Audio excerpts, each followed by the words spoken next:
성도 여러분 안녕하십니까? 새벽 말씀 묵상입니다. 이스라엘의 모든 군사들이 키가 3m나 되는 거인 골리앗이 이스라엘을 향해 저주와 포곤을 할 때마다 블레셋 군인들이 계곡을 넘어 쳐들어올까봐 얼마나 가슴을 졸였을까요? 그때 하나님께서는 한 사람을 선택하셨습니다. 그가 바로 다윗입니다.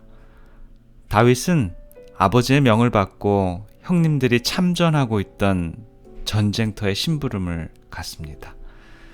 그는 심장을 서늘하게 하는 골리앗의 고함 소리도 들었고 이스라엘 백성들이 두려워서 떨고 있는 모습도 보았습니다. 그는 즉시 사울을 찾아가 그가 골리앗과 싸우겠다라고 요청을 합니다. 다윗과 이스라엘 백성과의 차이가 무엇일까요?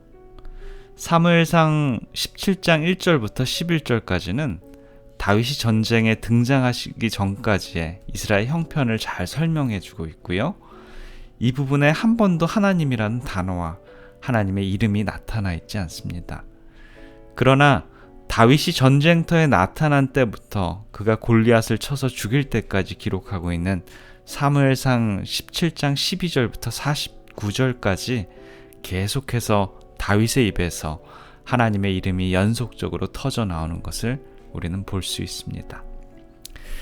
36절에 사시는 하나님의 군대, 37절에 여호와께서 너와 함께 하시기를 원하노라, 45절에 만군의 여호와의 이름 곧 내가 모욕하는 이스라엘 군대의 하나님의 이름으로 내게 가노라, 46절 오늘 여호와께서 너를 내 손에 붙이시리라, 47절 여호와의 구원하심이 칼과 창에 있지 아니함을.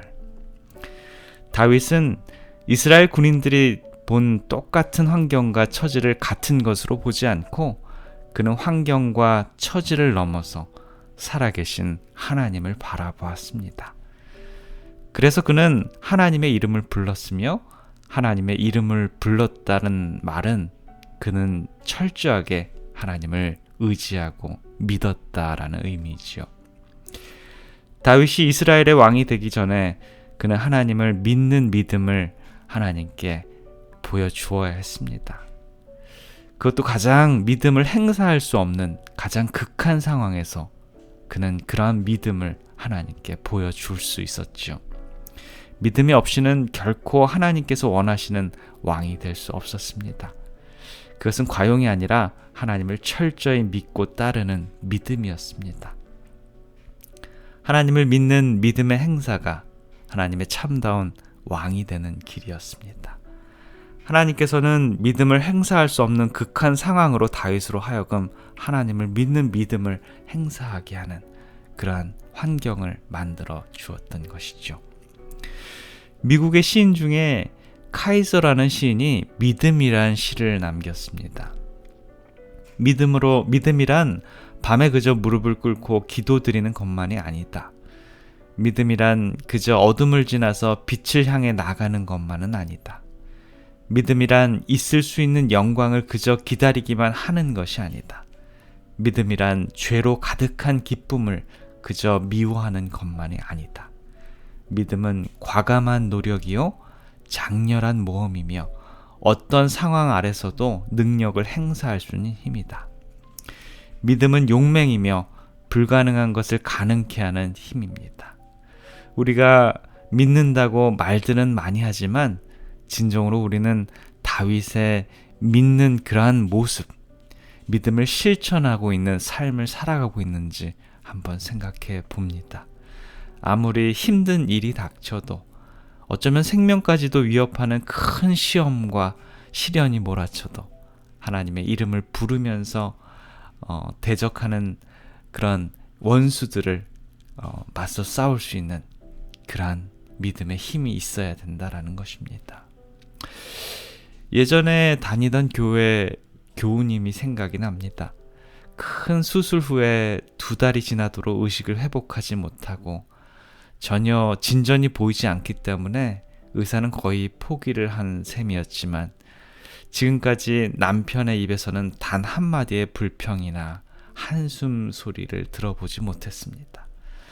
그의 환경이 너무 비참하기 때문에 그는 두려워할 수 있고 불안해할 수 있으며 심지어 하나님을 원망할 수도 있었지만 그는 그렇게 하기는커녕 방문 온 분들을 위해서 오히려 용기를 주고 믿음을 북돋아 주었습니다.